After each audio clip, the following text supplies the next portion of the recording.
Because of this, the fifth power of the Tathagata is called the power of comprehension.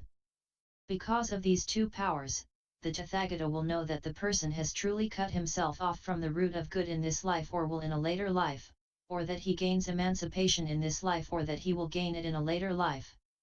Because of this, we call the Tathagata the unsurpassed wrestler. O good man!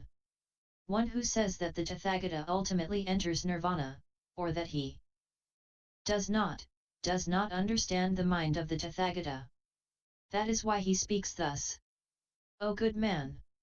In this Gandhamadana, there are all kinds of rishis, to the number of 53,000, who had all amassed all kinds of virtue in the days of Buddha Kasyapa. Yet, they did not gain the right way. They befriended the Buddhas and listened to wonderful Dharma. Because of such persons, I, the Tathagata, said to Ananda, I shall enter nirvana at the end of the third month. All the devas heard this, and their voices reached Gandhamadana. All the rishis, on hearing this, repented and said, why did we not, on being born as humans, befriend the Buddha? The appearance of the all-Buddha Tathagata in this world is as rare as in the case of the Yudambara. I shall now go to where the world-honored one is and listen to wonderful Dharma. O good man!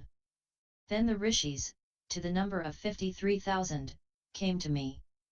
I then, as requested, spoke of Dharma thus, all you great ones. Material form is non-eternal. Why? Because of the fact that the causal relations of material form are non-eternal. It comes out of a cause of i.e. a cause which is non-eternal. How could material form be eternal? The same is the case down to consciousness. All the rishis, on hearing this, attained arhatship. O good man! In the castle town of Kusinagara, there were wrestlers, to the number of 300,000. They belonged to no one. Becoming haughty since they possessed physical power, vitality, and wealth, they got drunk and mad. O good man! To subjugate all these wrestlers, I said to Maudgalyayana, hold down, tame these wrestlers. Then he, all respectfully, to accord with my instructions, spent 5 years teaching them. But not one wrestler gained Dharma and not one was subjugated. On this account, I, for the sake of the wrestlers, said to Ananda, in 3 months' time, I shall enter nirvana. O good man! On hearing this, all the wrestlers gathered together and made repairs to the road. 3 months later, I moved from Vaisali to Kusinagara castle and on the way saw many wrestlers. Transforming myself into a sramana, I joined the wrestlers, all of you children. What are you doing? The wrestlers, on hearing this, became vexed and said, O you sramana! What do you mean by calling us children? I then said, you big group of people, whose number is 300,000, may not even be able to move this small piece of stone. How can I call you anything other than children? All the wrestlers said, if you can call us children, know that you must be a great man. I then, at that time, picked up the stone with 2 fingers. Having witnessed this, all the wrestlers thought that they were possessed of less strength than myself and said, O you sramana! Can you now move this stone out of the way? I said, why are you so seriously engaged in repairing this road? O sramana! Do you not know that the Tathagata Shakyamuni is taking this road and will come to the forest of sal trees and enter nirvana? For this reason, we are making repairs to the road and making it flat. I then praised them and said, good children! You now possess such a good attitude of mind. I shall now make away with this stone. I picked up the stone and cast it up as high as Akanis the heaven. Then, all the wrestlers, on seeing that the stone hung suspended in the sky, became frightened and wanted to scatter in all directions. I then said, O wrestlers! Do not be afraid and try to fly in all directions. All the wrestlers said, O sramana! If you will save and protect us, we shall remain in peace. Then I put my hand on the stone and placed it in the palm of my right hand. On seeing this, the wrestlers grew pleased and said, O Sramana! Is this stone eternal or not eternal? I then puffed on it with my mouth, and the stone broke into pieces like dust motes. On seeing this, the wrestlers said, O Sramana! This stone is non-eternal. Then, feeling ashamed, they reproached themselves and said, how is it that we take pride in our unlimited physical strength, and in life and wealth? I, seeing through i.e. reading their minds, threw off my transformed body, regained my own form, and spoke about Dharma. Seeing all of this, the wrestlers aspired to enlightenment. O good man! In Kusinagara, there lives an artisan called Kunda. This person once, at the place of Buddha Kasyapa, took a great vow, I shall make the last offering of food to Shakyamuni Buddha when he enters Nirvana. This being the case, I, advisedly, looked back to Upamana and said, in 3 months' time, I shall enter Nirvana at Kusinagara, between the sal trees. Go and let Kunda know of this. O good man!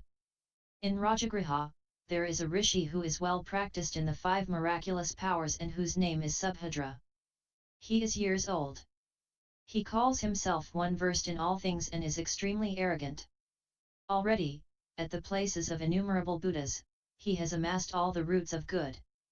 In order to teach him, I said to Ananda, I shall enter Nirvana in 3 months' time. On hearing of this, Subhadra will come to me and gain a faithful mind. I shall speak several things to him. On giving ear to what I say, he will make away with the defilements. O good man! Bimbisara, king of Rajagriha, had a prince called Sudarsana. This prince, through causal relations, gained an evil mind and wished to kill his own father. But he did not know how to. At that time, Devadatta, from the causal relations of his past, gained an evil mind and desired to do harm to me. He practiced the way so as to gain the 5 miraculous powers, and before long he had gained them. He now established good connections with Sudarsana, displaying various miracles before him. He emerged from where there was no gate, and entered through a gate, he came out of a gate, and entered at a place where there was no gate. At times, he would conjure up an elephant or a horse, a cow, a sheep, a man, or a woman.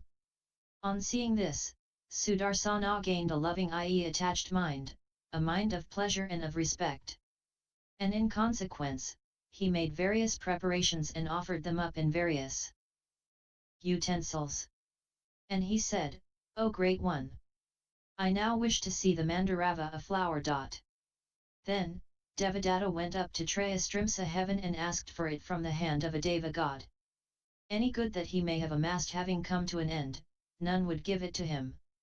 Unable to obtain the flower, he thought, the Mandarava flower has no self or what belongs to the self. I shall now take it, and what sin will I thereby commit? As he stepped forward, meaning to take it, he lost his divine power. He came back to himself and was then in Rajagriha. Being ashamed of himself, he could not see face Sudarsana. And he thought to himself, I shall now go to the Buddha and ask him to entrust the mass i.e. the community of the Buddha's followers to me. If he agrees, I shall be able freely to give commands to Sariputra and others. Then, Devadatta came to me and said, O Tathagata! Commit your great mass to my guidance, so that I may teach and give them the way. I said, O you madman! I do not entrust the great mass even to the hands of the greatly clever and wise man, Sariputra, whom the world trusts. Why should I entrust it to you, who but swallow your own spittle? Then Devadatta all the more gained hateful thoughts towards me and said, You may now have control over your people. But your power will soon fade away. As he said this, the great earth shook 6 times. Devadatta at once fell to the ground. His body emitted a great storm, which blew up all the dust and made him look foul. Devadatta, seeing this evil effect, said further, If I now fall into Avicii hell, I shall certainly repay this great resentment.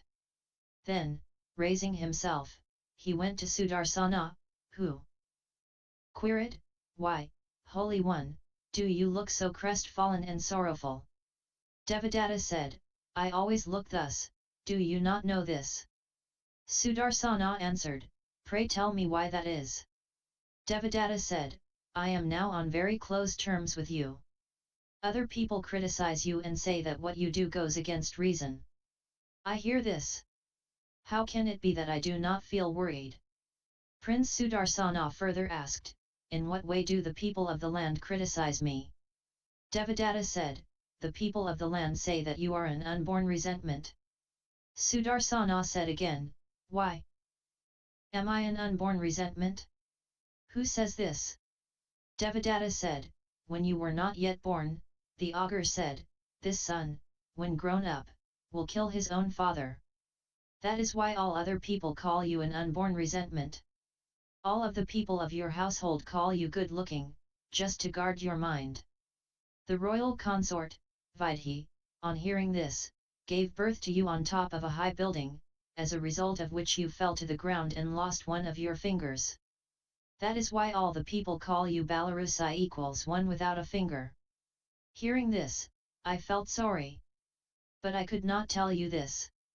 Thus, Devadatta taught Sudarsana evil things and made him kill his own father. If your father dies, I, too, will certainly kill Sramana Gautama.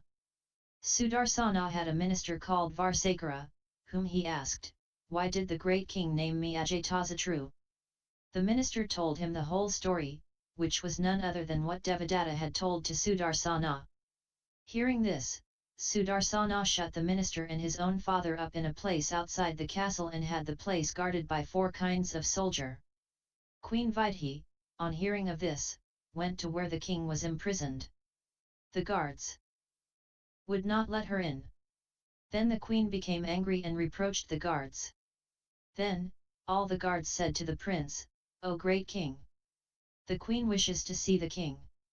It is difficult to know whether we are to let her in or not. Sudarsana became vexed, went to his mother, took her by the hair, unsheathed his sword, and meant to kill her. Then Jivaka said, O great king! Since the beginning of government, however grave, no sin extends to the female. And how can you act thus to the one who gave you birth? On hearing this, because of Jivaka he released her. And he deprived his father of all such things as clothing, bedding, food, drink, and medicine. 7 days later, the king died. Sudarsana completed the funeral and then repented. Varsakara spoke to him in different ways about various evil things, O great king! There is no sin in what you have done. Why do you now so repine? Jivaka said, O great king! Know that such an action is doubly sinful.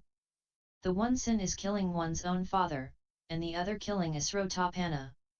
No one can make away with such sins other than the Buddha. Sudarsana said, the Tathagata is pure and has nothing about him that is defiled. How can we, the defiled, hope to see him? O good man! Seeing this, I told Ananda, in 3 months' time, I shall enter Nirvana. On hearing of this, Sudarsana came to me. I then spoke of Dharma. Through this, his grave sin reduced and he gained a faith which was not rooted in him. O good man! All my disciples, on hearing of this, could not grasp what was in my mind. So they said, the Tathagata is definitely going to enter Nirvana. O good man! There are 2 kinds of Bodhisattva. One is real, and the other temporary. The Bodhisattvas of the temporary class, on hearing that I am to enter Nirvana within 3 months, all gain a retrogressive mind and say, if the Tathagata is non-eternal and not to live, what can we do? We shall have to undergo great pains for innumerable lives to come. The Tathagata world. Honored one is accomplished and perfect in innumerable virtues. And he can do nothing so as to crush out Mara the devil. How can we crush out any such? O good man! For the sake of such Bodhisattvas, I say, the Tathagata is eternal and does not change. O good man! On hearing this, none of my disciples can grasp what I mean to say, and they say, it is definite that the Tathagata will not enter Nirvana. O good man!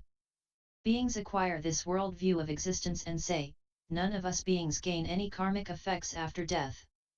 To any such, I say, there are persons who actually receive karmic returns. How do we know it to be as is? O good man! In days gone by, there was a king in Kusinagara called Sudarsana. To become a child, it took him 84,000 years, to become a crown prince 84,000 years, and to become a king also a further 84,000 years. Sitting alone, he thought to himself, beings have little virtue. So, life is short. The four enemies, e.g. defilement, the skandhas, death, and mara, or here, birth, old age, illness, and death always pursue them and bear down upon them, but they do not feel it and are indolent. Because of this, I shall leave home, practice the way, and drive away the four enemies, i.e. birth, old age, illness, and death. So he gave orders to his officials and had a house built of 7 treasures, outside the castle. The hall having been built, he said to his ministers, officials, harem women, children, and relatives, know that I wish to renounce my home. Do you agree? Then, the ministers and relatives said, well said, O king. It is now truly time. So Sudarsana, taking a man along with him, went alone to his house. For 84,000 years he practiced compassion. In consequence of this, he became, by degrees, a Chakravartin world ruler. After generations, he became Sakrodevanam, and for innumerable years he became various minor kings. Who could that Sudarsana have been? Do not think thus. I myself was that person. O good man! All my disciples, on hearing this, failed to take my meaning and said, the Tathagata says that there definitely is self and what belongs to self. I also said to all beings, self is nature. That is to say that all the causal relations, the links of interdependent arising, the 5 skandhas of beings, the world of mind, all virtuous actions, and the world of Isvara fall within the category of self. On hearing this, all my disciples do not grasp my meaning and say, the Tathagata says that there definitely is self. O good man! Once on a different occasion, a bhiksu came to me and asked, O world-honored one! What do we mean by self? Who is self? Why do we say self? I then said to this bhiksu, O bhiksu! There is nothing that can be called self or what belongs to self. The I is what originally was not, but what now is, what once was, but is not now. When appearing, there is nothing which it follows, and when dying, there is no place for it to go. There can be the karmic returns, but no one who acted. There is no one who abandons the skandhas and no one who receives them. You ask, what is self? It is an action. How could it be a self? It is craving. O bhiksu! Clap your 2 hands together, and we get a sound. The case of self is also thus. The causal relations of beings, action, and craving are self. O bhiksu! The physical form rupa of all beings is non-self. There is no physical form in self, there is no self in physical form. So does it apply all the way down the skandhas to consciousness. O bhiksu! All Tirthakas non-Buddhists say that there is self. But it is not away from the skandhas. There is no self other than the skandhas.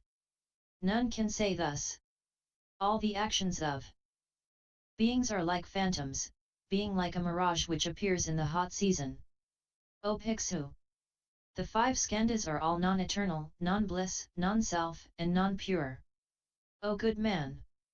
Then, there were innumerable bhiksus who, seeing through the 5 skandhas and the fact that there is no self, and that nothing belongs to self, attained arhatship.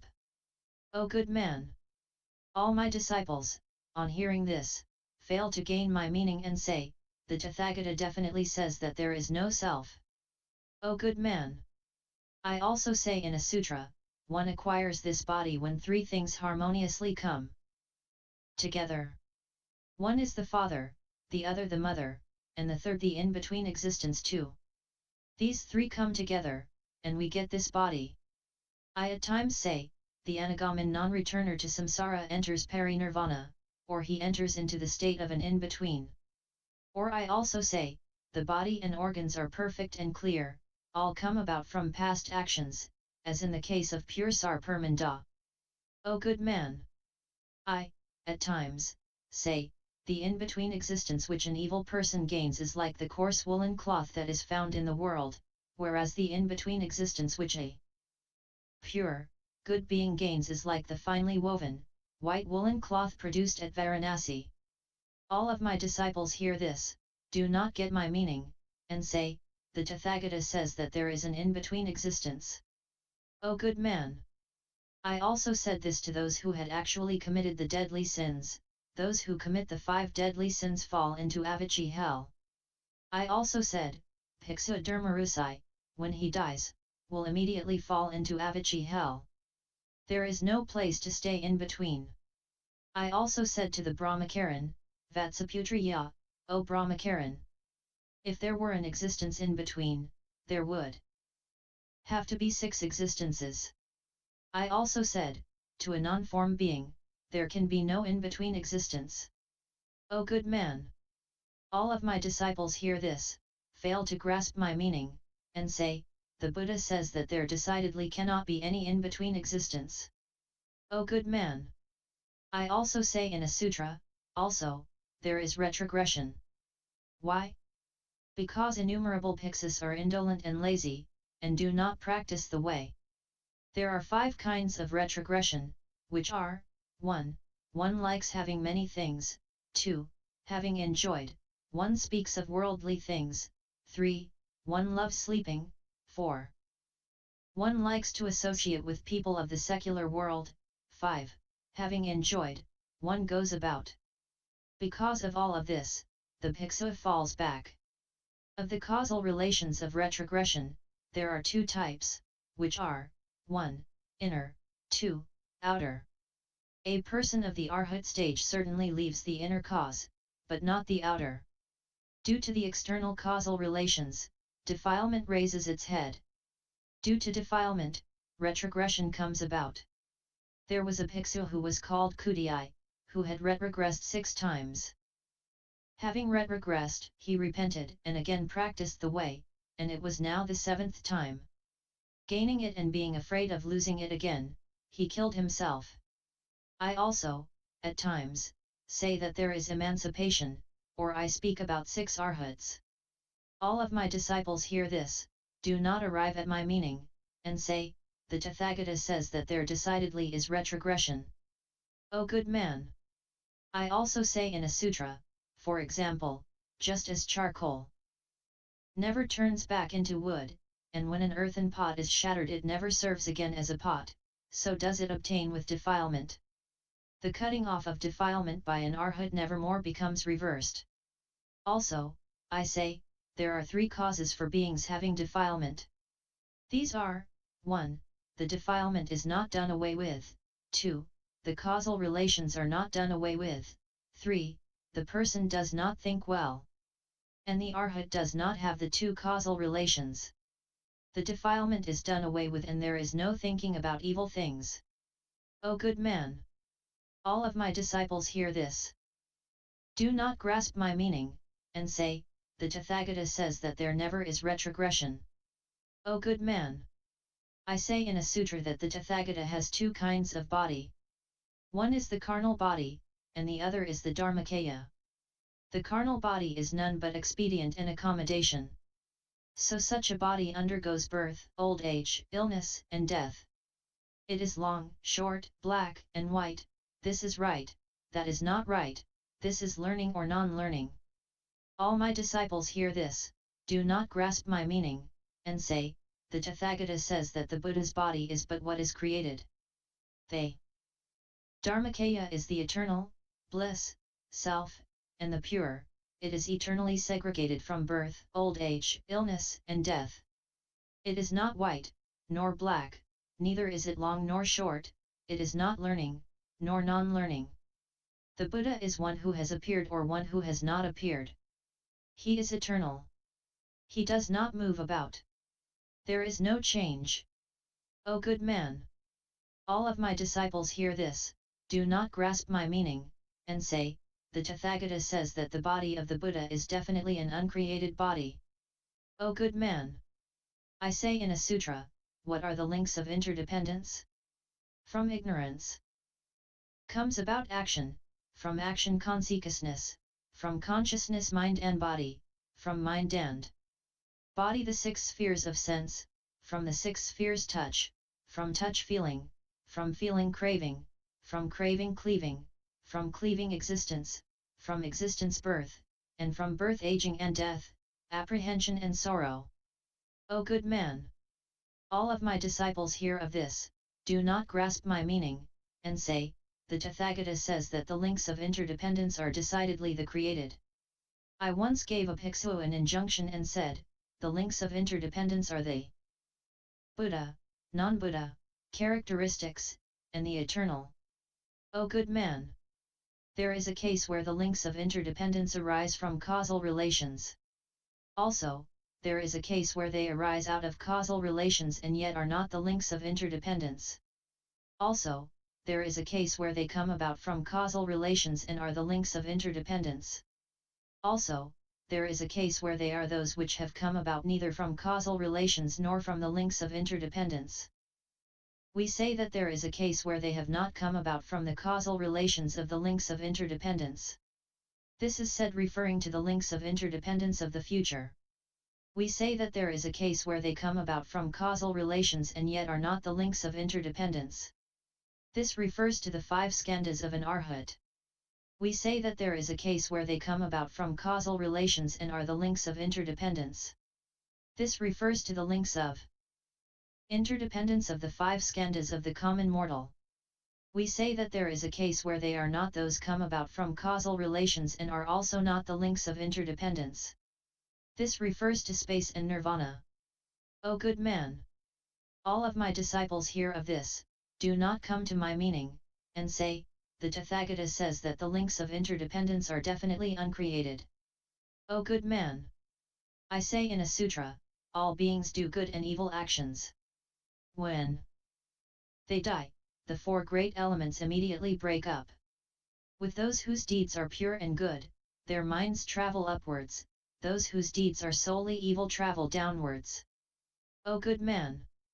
All of my disciples hear this, fail to grasp my meaning, and say, the Tathagata says that the mind is definitely eternal. O good man! I once said to Bimbisara, no, O great king, that form rupa is non-eternal. Why? Because it comes about from a cause of the non-eternal. If this form comes about from a cause of the non-eternal, how can the wise say that this is eternal? If form is eternal, there will not be any breaking up of it and no coming about of all sorrows. Now, we see that this form breaks up and becomes dispersed. Hence, we must know that form is non-eternal.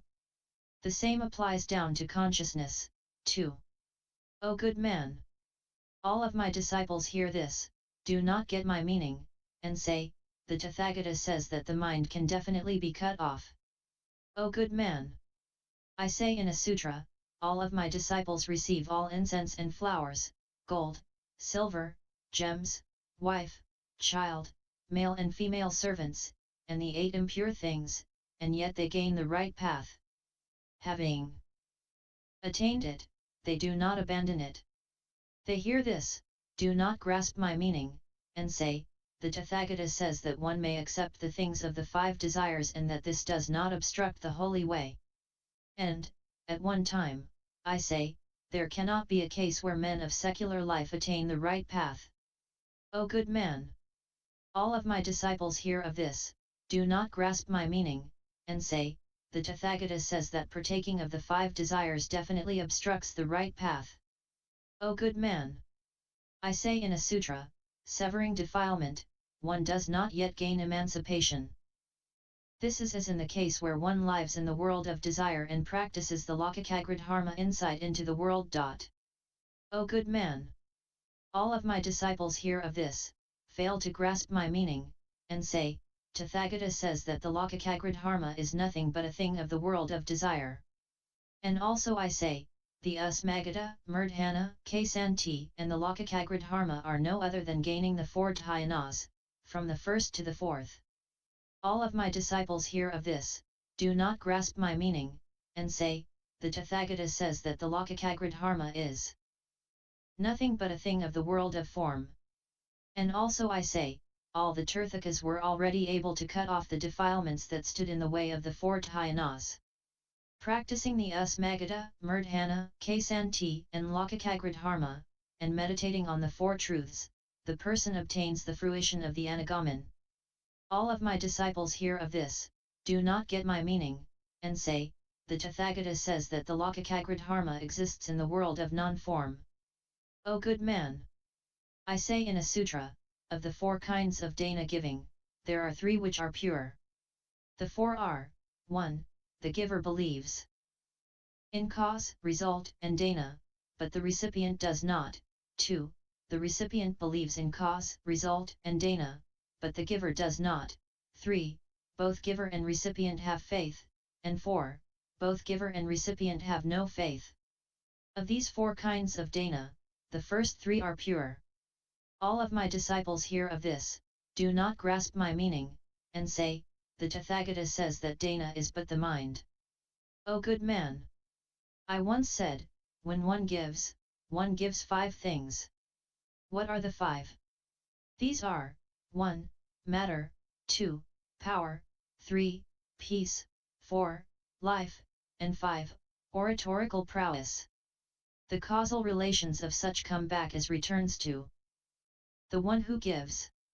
All of my disciples hear of this, do not grasp my meaning, and say, the Buddha says that dana is nothing but the 5 skandhas. O good man! I once said, Nirvana is what is cut off, and where defilement is eternally annihilated, and where nothing remains behind. This is as in the case of the light of a lamp.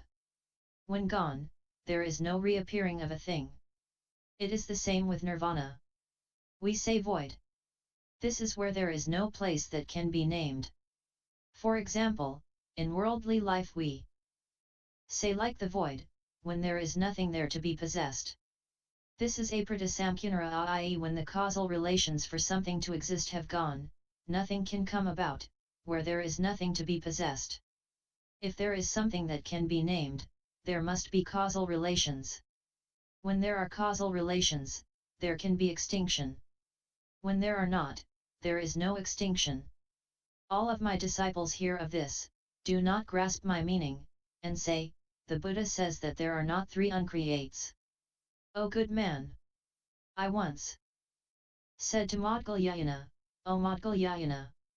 Nirvana is the sentence and the line, the 4-step forward step, the ultimate, fearlessness, the great teacher, great fruition, the ultimate knowledge, great Ksanti patience, and unhindered samadhi. This is the great world of Dharma, the taste of Amrita deathlessness, and is difficult to see. O Maudgalyayana! If it is said that there is no nirvana, how can it be that a person who slanders falls into hell? O good man! All of my disciples hear this, do not grasp my meaning, and say, the Tathagata says that there is nirvana. Once, I said to Maudgalyayana, O Maudgalyayana! The I is not inflexible. So does it obtain with the carnal body. All is not inflexible. Being not inflexible, we say void. Where the food goes on down, and where it turns round and is digested, all sounds are void. All of my disciples hear of this, do not grasp my meaning, and say, the Tathagata says that the uncreated void definitely exists.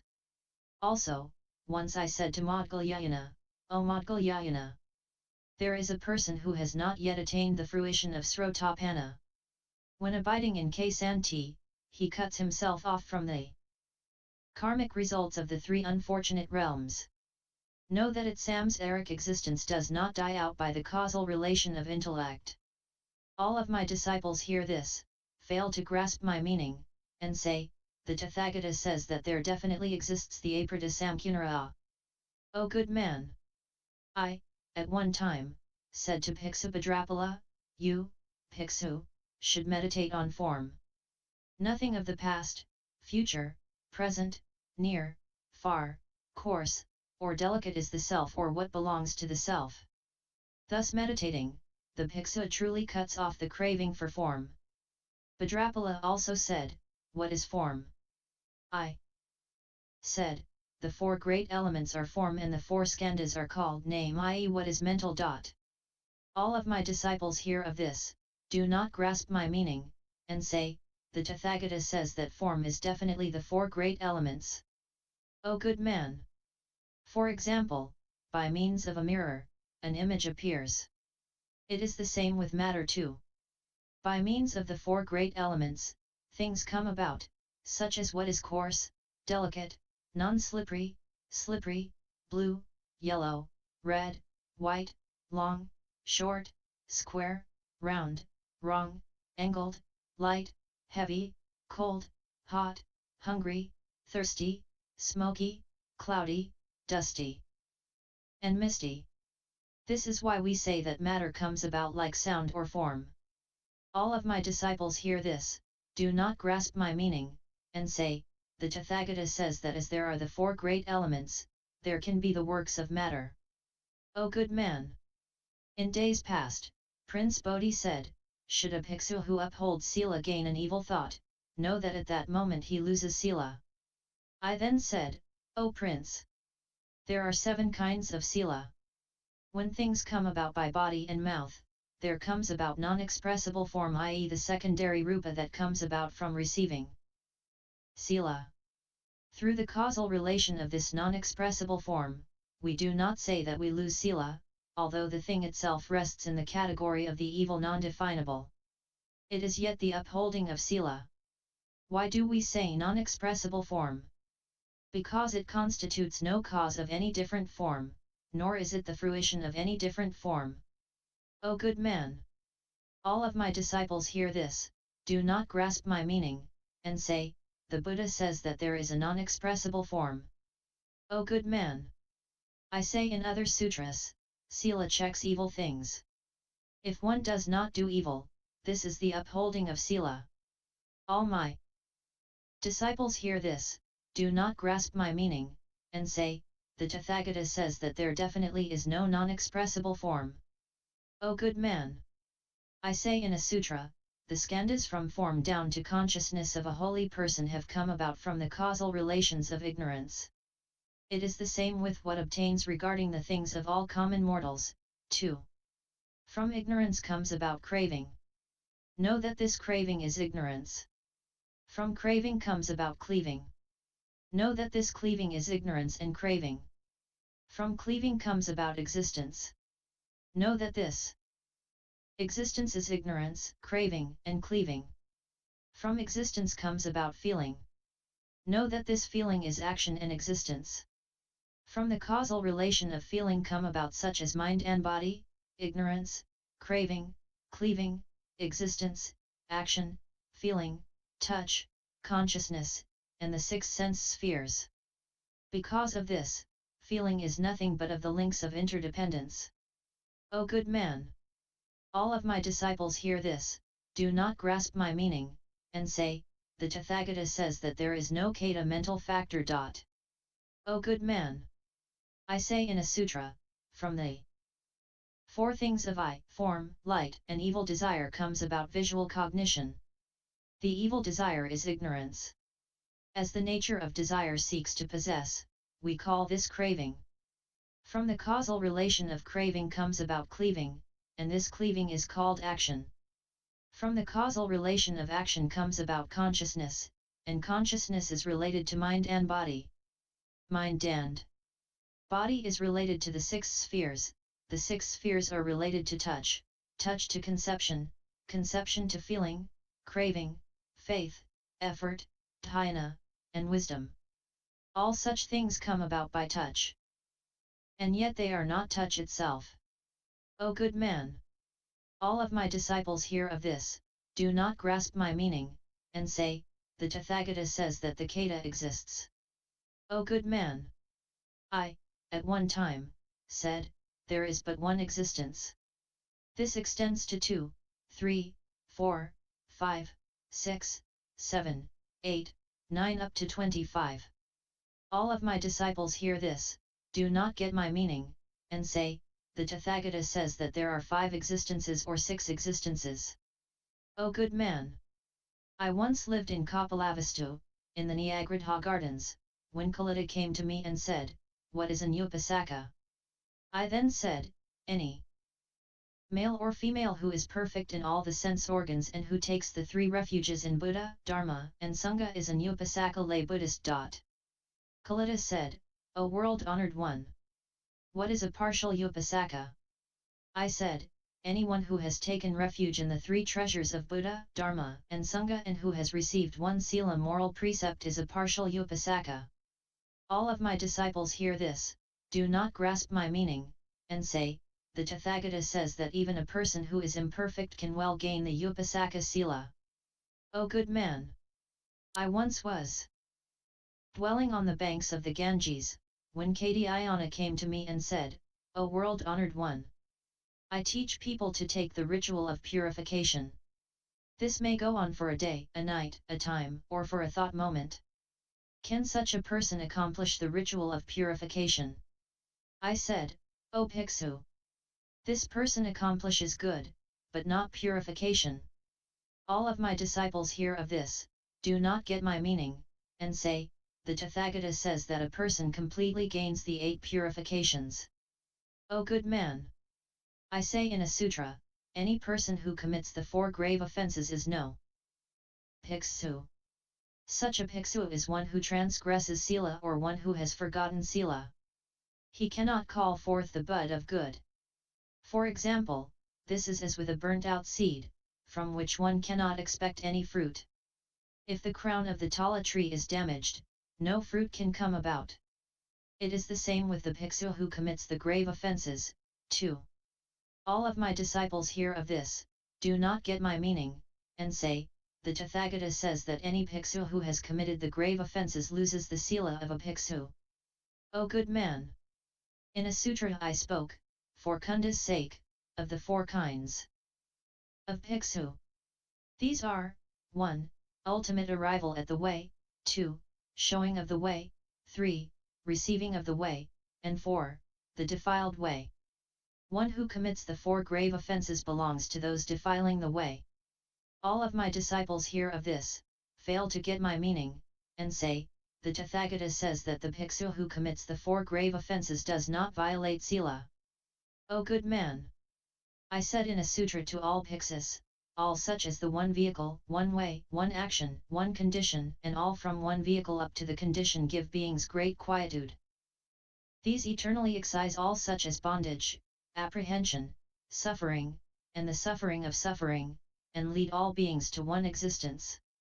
All of my disciples hear of this, do not get my meaning, and say, the Tathagata says that all from Srotapanna up to Arhat achieve the Buddhist end. O good man! I say in a sutra, the Srotapanna repeats comings and goings between the world of humans and that of Devas gods 7 times, and then attains Parinirvana. The Sakritagamin has only 1 life as man or god and then attains Parinirvana. The Anagamin comprises 5 kinds. One may attain, in between, Parinirvana or go up proceeding and gain it in the highest heaven.